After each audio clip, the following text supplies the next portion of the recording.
मैं अंजलि मिश्रा, स्वागत है आप सभी का हमारे चैनल में। आरजीकर मामले को लेकर लगातार पश्चिम बंगाल में प्रदर्शन देखने के लिए मिल रहा है और ऐसे में एक वक्त ऐसा आया जब पश्चिम बंगाल के मुख्यमंत्री ममता बनर्जी खुद प्रदर्शनकारियों के बीच पहुंच गई, उनसे गिड़गिड़ाने लगी और कहा कि प्लीज मेरे को 5 मिनट सुन लीजिए, ये प्रदर्शन खत्म करिए। वहीं दूसरी तरफ बंगाल के गवर्नर ने अब सोशल बॉयकॉट ममता बनर्जी का करने का फैसला ले लिया है, जिसके बाद अब इसे लेके चर्चाओं का बाजार गर्म है। और इस पूरे मामले पे चर्चा के लिए हमारे साथ मौजूद हैं वरिष्ठ पत्रकार अजय पत्रकार जी। सर, आपका स्वागत है हमारे चैनल में। जिस तरीके से पश्चिम बंगाल के मुख्यमंत्री ममता बनर्जी आखिरकार प्रदर्शनकारियों के बीच पहुंची और उनसे कहा कि 5 मिनट मेरी बात सुन लीजिए, प्रदर्शन खत्म कर दीजिए, क्या कहेंगे इस पर आप? क्या लगता है ममता बनर्जी के ये सारे बातें कहने से क्या ये प्रदर्शन खत्म हो जाएगा या फिर अभी भी ममता बनर्जी के इस्तीफे की मांग लगातार जारी रहेगी? देखिए, ऐसा है, ममता बनर्जी असल में सब कुछ लुटा के, पूरा सब कुछ लुट गया, सब कुछ लुटा के होश में आए तो क्या, ये कोई बात नहीं हुई।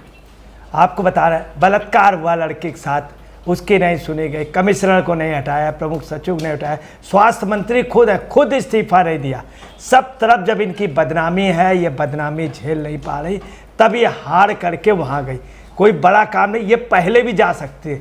तमाम प्रधानमंत्री मुख्यमंत्री डायरेक्ट गए और जाकर के वो आप समझ लीजिए उन लोगों के पास गई तो इन्होंने देख लिया सब तरफ दरवाजे बंद हो गए हैं, इनका ये आखिरी, इन्होंने खुद कहा ये मेरी आखिरी वो है आपसे विदाई, स्पष्ट कहा। और ये गई नहीं, इन्होंने धमकी दी एक प्रकार से, मेरी बात 5 मिनट सुनिए। क्यों? आप उनकी बात सुनेंगी, वो पीड़ित हैं। फिर आपको बता रहे हैं राज्यपाल को एक चीज़ जांच करानी चाहिए, राष्ट्रपति को ध्यान देना चाहिए, पूरी संसद को। इन्होंने उस बच्ची का नाम भी लिया है, इसके पहले भी कई बार कई अधिकारियों से इन्होंने बच्ची का नाम लिया। एक मुख्यमंत्री होकर के इतनी बड़ी पोस्ट की लेडी अगर एक बलात्कार पीड़िता के नाम लेती तो इसका मतलब उसको इतना भी संज्ञान नहीं। अगर नहीं संज्ञान है तो मुख्यमंत्री के पद के लायक नहीं। उन्होंने उस लड़की का नाम वहाँ पे लिया। दूसरी आपको बता रहे हैं, उन्होंने स्पष्ट कहा मेरी सुनिए 5 मिनट, स्पष्ट मतलब धमकी।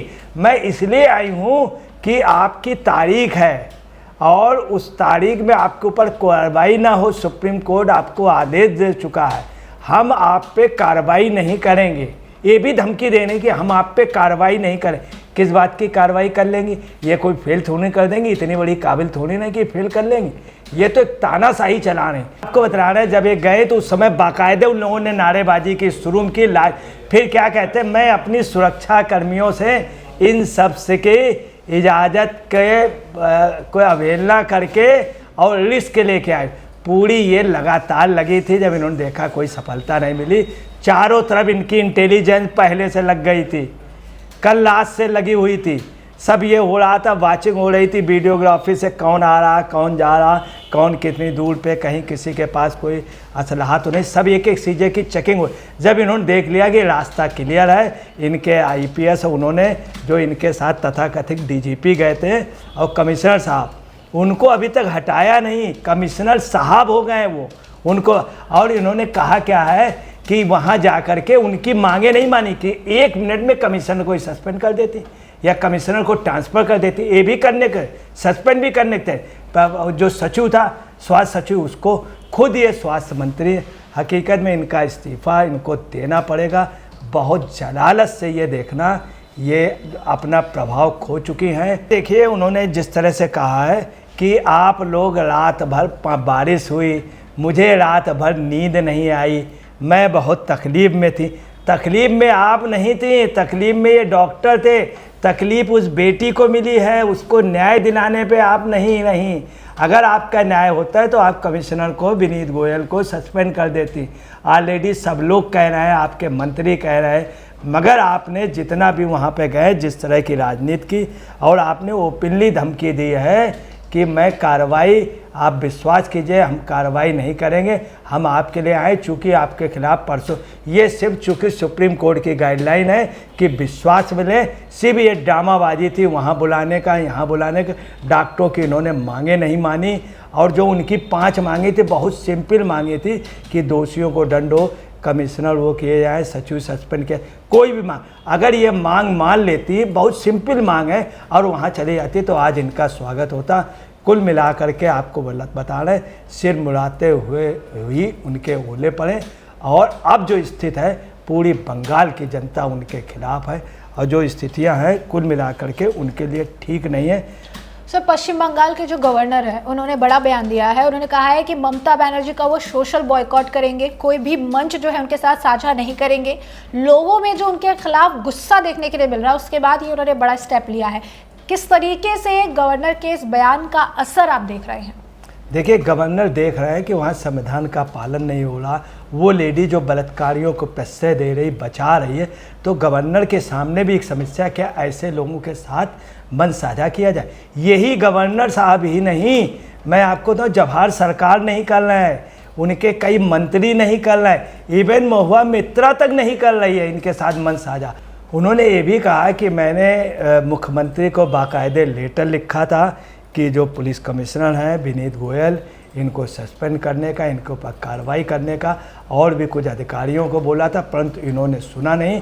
तब मुझे हाई कोर्ट और सीबीआई को भेजना पड़ा, ये भी गवर्नर ने कहा। और बोले जिस तरह से वहाँ का माहौल है, अगर मैं इनके साथ मन साझा करूँगा तो जो स्थितियां हैं ये संविधान का उल्लंघन कर रही हैं, संवैधानिक पोस्ट का उल्लंघन। मैं एक महत्वपूर्ण संवैधानिक पोस्ट में हूँ, इसलिए मैं इनका बाइकाट करूँगा।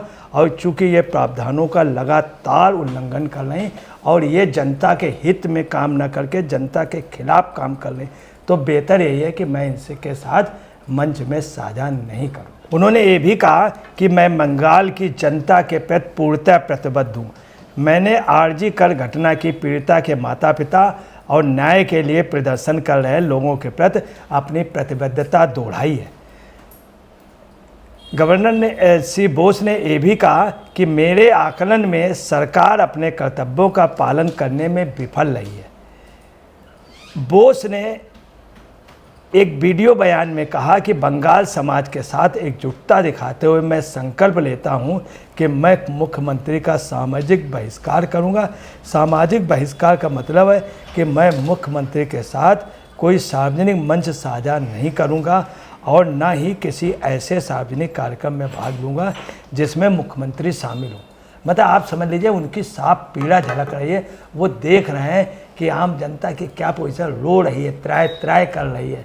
लोग आपसे लिए परेशान हैं। महिलाओं की इज्जत वहाँ पे बिल्कुल असुरक्षित हो गई। किसी महिला के साथ कुछ हो जाए, आप समझ लीजिए वो जो टीएमसी के गुंडे हैं वो करने वाले, उनको टीएमसी के गुंडे लगातार प्रश्रय दे रहे हैं। यही पोजीशन कल हॉस्पिटल में रही, जो बलात्कारी था उसको टीएमसी बचा रही थी, कमिश्नर, पूरी सरकार, और इनका एक तथाकथित विधायक सबसे ज़्यादा दोषी जो। तो ये सब देख करके गवर्नर ने बिल्कुल सही कहा कि उनकी भी अंतरात्मा जागी कि ऐसी भ्रष्ट महिला, ऐसी जो बलात्कार को प्रश्रय दे रहे हैं, उनके साथ मंच साझा नहीं करूँगा। तो जैसा कि आपने अजय पत्रकार जी को सुना, उन्होंने साफ तौर पर कहा है कि जो गवर्नर ने फैसला लिया है, इस फैसले का भी काफ़ी ज़्यादा इफेक्ट देखने के लिए मिलेगा, क्योंकि उन्होंने साफ तौर पर कहा है कि कोई सार्वजनिक मंच साझा नहीं करेंगे, और अगर मुख्यमंत्री कहीं जाती भी है किसी सम्मेलन में तो उस सम्मेलन का भाग जो है उस पर पार्टिसिपेट भी वो नहीं करने वाले हैं। वहीं दूसरी तरफ अगर आप देखेंगे तो पश्चिम बंगाल में डॉक्टरों का आक्रोश इतना बढ़ गया है कि ममता बनर्जी को घुटने टेकने पड़े। वो आकर सामने गिड़गिड़ा रही हैं, कह रही हैं प्रदर्शन बंद करो, खत्म करो, लेकिन इसका भी कोई फायदा होता हुआ नजर नहीं आ रहा है, जिससे कहना गलत नहीं होगा कि आने वाले समय में ममता बनर्जी की मुश्किलें आर्जिकल मामले को लेकर और ज्यादा बढ़ने वाली है, जिससे हम आपको रखेंगे अपडेटेड। फिलहाल के लिए आपने चर्चा पूरी सुनी है, इस पर आपकी भी जो राय हो हम कमेंट सेक्शन में कमेंट करके जरूर से जरूर साझा करिएगा। धन्यवाद।